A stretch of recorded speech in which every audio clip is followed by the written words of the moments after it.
ایک خاموشی ہے، ذرا تصور کریں جی، کچھ بھی نہیں ہے، ابھی تخلیق کا مرحلہ شروع نہیں ہوا ہے. ایک خاموشی اور پھر لفظ کن، اور پھر اس صدا کے بعد، اس آفاقی صوت کے بعد جو کن ہے، اس سے ایک وائبریشن پیدا ہوتی ہے. وہ پہلا امر کے طور پر جو ہے وہ وائبریشن پیدا ہوتی ہے، اور یہ جو فیکون ہے یہ پھر اسی وائبریشن کا ہی ایک مسلسل عمل ہے.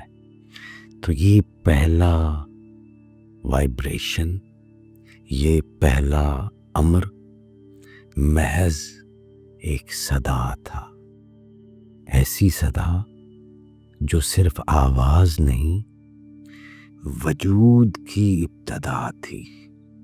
اس صدا کو صوفیہ صوت اول یا نور اول کہتے ہیں.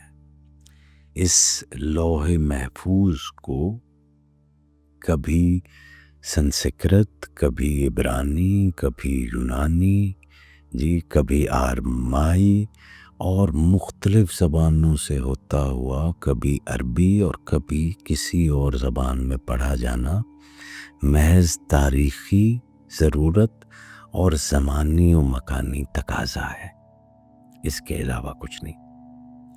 ان زبانوں میں اس کتاب کو منتقل کرنا فقط اس لیے تھا کہ ہر دور کے لوگوں سے ان کی زبان میں بات کی جا سکے.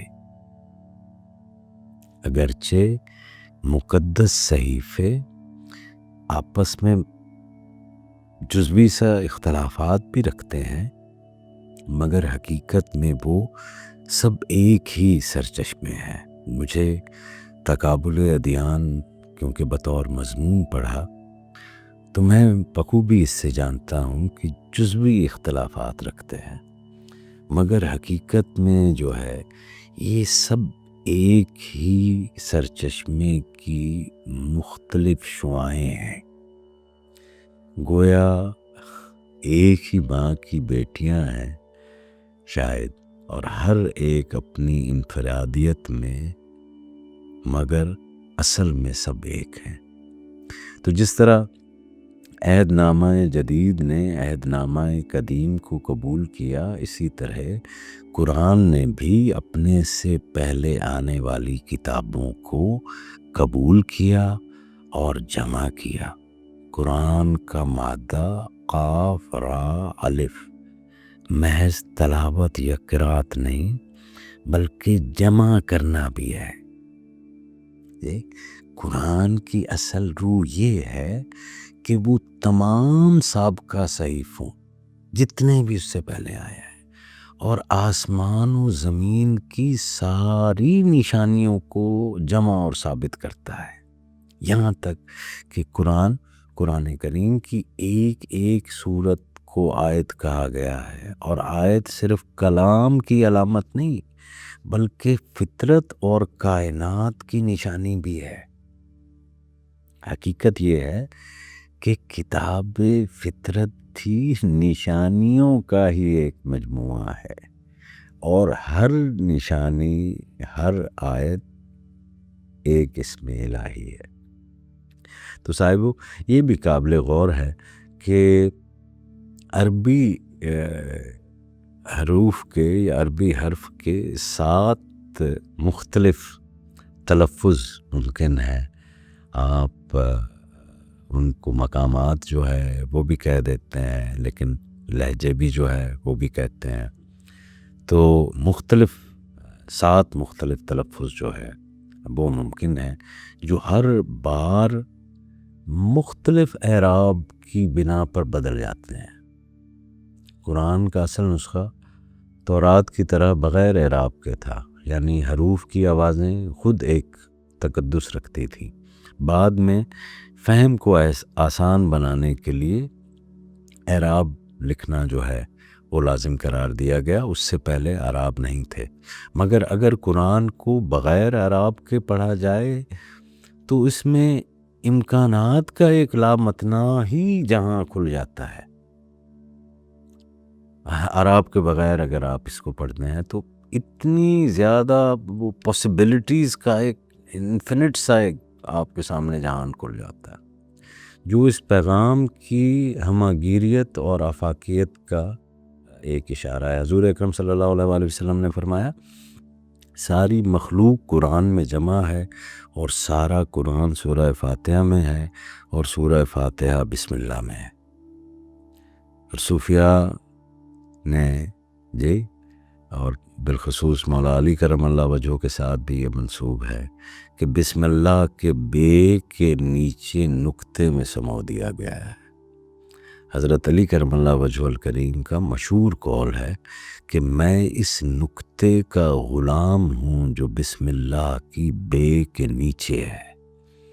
تو یہ نقطہ نہایت پراسرار ہے، یہی اصل حقیقت ہے جو ہر لفظ کی جڑ، ہر معنی کی بنیاد اور ہر صدا کا منبع ہے۔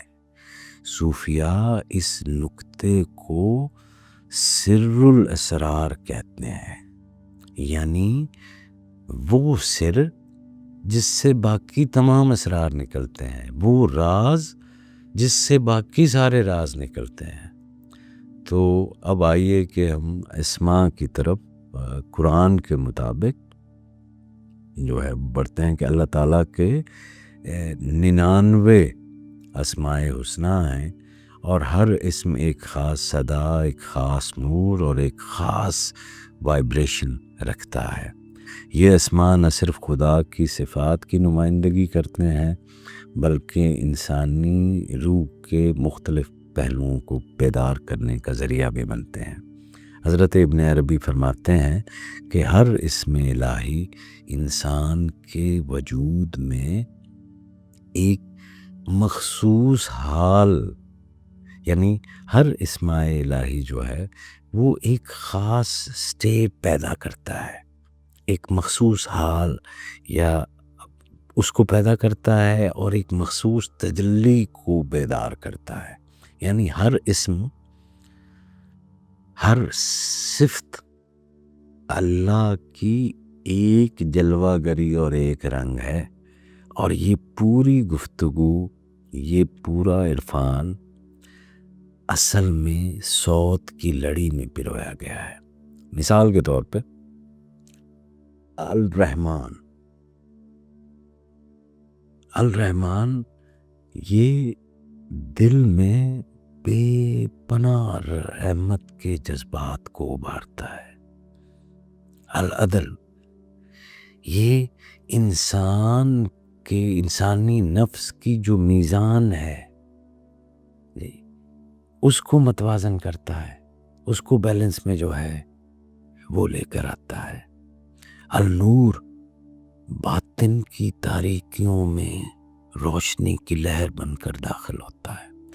تو یہی اسماء، یہی صوت انسان کے باطن میں ایک عرفانی ارتعاش پیدا کرتے ہیں، اور یہ ارتعاش صوفی مراقبے کا اصل محصل ہے۔ قرآن کو آیات کہا گیا، یعنی نشانیاں۔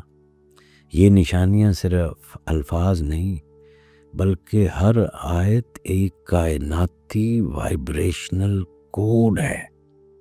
اگر آپ سمجھنا چاہیں تو صوفیہ فرماتے ہیں کہ قرآن نہ صرف پڑھا جاتا ہے بلکہ سنا بھی جاتا ہے، اور اگر کان باطن کے کھل جائیں تو یہ ہر آیت میں وہ صدا سنائی دیتی ہے جو تخلیق کی ابتدا سے رواں ہے۔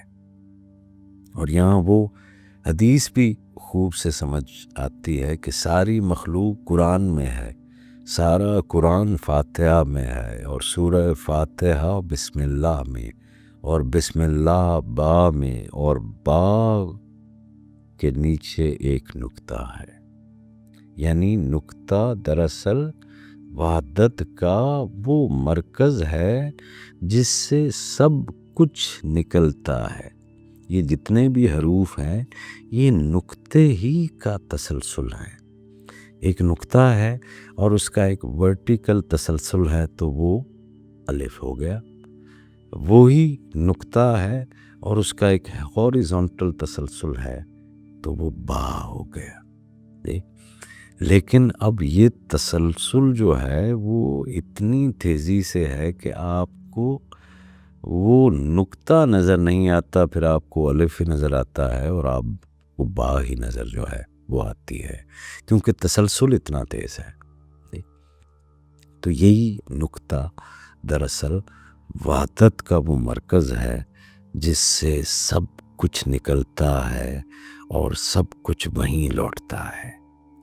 یہ ہاں والا دائرہ بھی ہے اور نقطہ بھی۔